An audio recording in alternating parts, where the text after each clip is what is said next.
राधे राधे।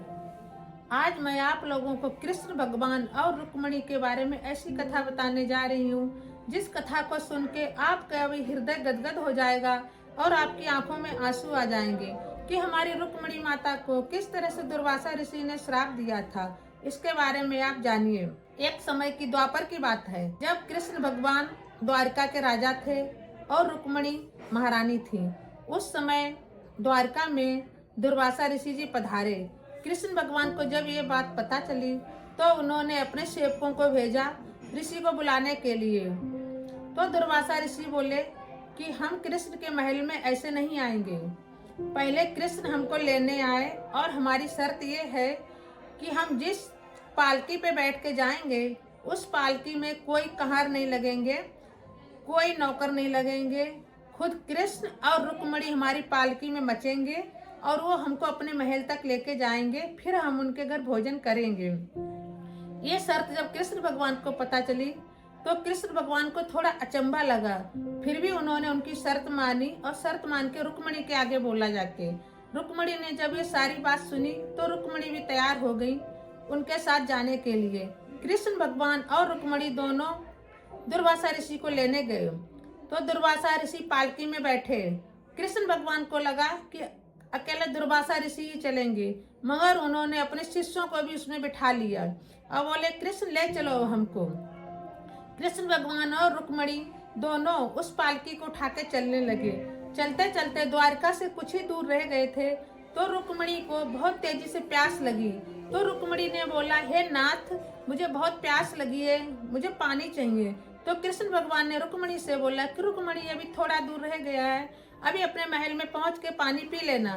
तो रुक्मिणी बोली, हे नाथ, अगर मैं एक भी कदम आगे रखूंगी तो आज मेरे प्राण निकल जाएंगे। अब मुझसे एक भी कदम नहीं चला जा रहा है, धूप बहुत तेज है और हमारे कंधे पे वजन भी बहुत ज्यादा है, हमसे नहीं चला जा रहा है। तो ये सोच के कृष्ण भगवान ने सोचा कि रुक्मिणी ठीक बोल रही है। तो कृष्ण भगवान ने रुक्मिणी को पानी पिलाने के लिए धरती पे अपने पैर का अंगूठा से दबाया। तो वहां जहाँ पे वो अंगूठा से दबाया वहां से निर्मल मीठी गंगा की धारा निकली। जब वो धारा निकली तो रुक्मिणी ने वो गंगा जल से पानी पी के अपनी प्यास बुझाई और कृष्ण से बोला, आप भी पी लीजिए। कृष्ण ने बोला, नहीं, हम नहीं पिएंगे। तो ये सब दुर्वासा ऋषि ने देख रहे थे तो दुर्वासा ऋषि को क्रोध बढ़ गया। उन्होंने बोला, गुस्से में आके बोला कि हे कृष्ण, तुझे अपनी पत्नी से इतना प्रेम है कि आज तुमने हमारी आज्ञा के बिना हमको अपने घर पे लेके जा रहे थे भोजन कराने के लिए, मगर हमको पानी के लिए नहीं पूछा और खुद ही अपनी पत्नी को पानी पिला दिया।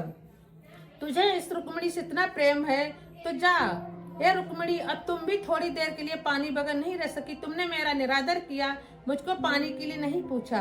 तो दुर्वासा ऋषि को इतना क्रोध आया कि उन्होंने रुक्मिणी को श्राप दे दिया कि हे रुक्मिणी, ये कृष्ण तुमसे इतना प्रेम करता है, आज से मैं तुझे श्राप देता हूँ कि तुम दोनों 12 वर्ष तक अलग रहोगे, साथ में नहीं रह सकते और तुम्हारा कहीं भी दुनिया में, कहीं भी विश्व में तुम्हारा कृष्ण के साथ में मंदिर में मूर्ति तुम्हारी साथ साथ नहीं होगी, तुमको अलग रहना पड़ेगा। ये श्राप सुन के रुक्मिणी की आंखों में आंसू भर आए और कृष्ण के भी आंखों में आंसू भर आए, मगर रुक्मिणी रोने लगी, क्षमा मांगने लगी। लेकिन दुर्वासा ऋषि बोले कि अब जो मुंह से मेरी बात वचन निकल गया है वो तो झूठ नहीं हो सकता है, तुमको इसका दंड तो भुगतना ही पड़ेगा। तो इसलिए द्वारका में कहीं भी कृष्ण भगवान के साथ में रुक्मिणी की मूर्ति नहीं है। कृष्ण भगवान के साथ सब रानियों की मूर्ति होने के बाद वे भी, मगर रुक्मिणी की मूर्ति कहीं नहीं है। वो मूर्ति, रुक्मिणी का मंदिर द्वारका से 2 किलोमीटर दूर एक जंगल में बना हुआ है और वहाँ पे उन्होंने दुर्वासा ऋषि ने ये भी बोला कि तुमने जो मीठा जल यहाँ पिलाया है रुक्मिणी को, मैं तुझे ये भी श्राप देता हूँ कृष्ण कि इस एरिया का, द्वारका के आसपास के पूरे एरिया में कहीं भी मीठा पानी ना मिले, हर जगह का पानी खारा हो जाए। तो वहाँ पे चाहे समर लगे, चाहे तालाब, कुआं, कुछ भी होवे, मगर वहाँ पे आज भी पानी वहाँ का नमकीनी होता है, मीठा पानी कहीं मिलता नहीं।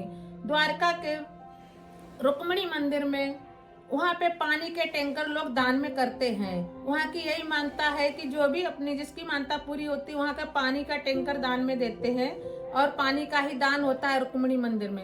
रुक्मणी द्वारकाधीश से 2 किलोमीटर दूर अकेली सुनसान जगह में बैठी हैं। ये सब सुन देख के उस मंदिर में जाके सबकी आंखों में आंसू भर जाते हैं कि भगवान को भी श्राप लग सकता है। अगर हम सब आम आदमी अगर गलती करें तो हमको अपनी गलती की सजा भुगतनी पड़ती है, तो उसमें कोई बड़ी बात नहीं है। जब माता रुक्मणी ने भी अपनी गलती की सजा भुगती है तो हम सब तो एक नॉर्मल आम आदमी हैं।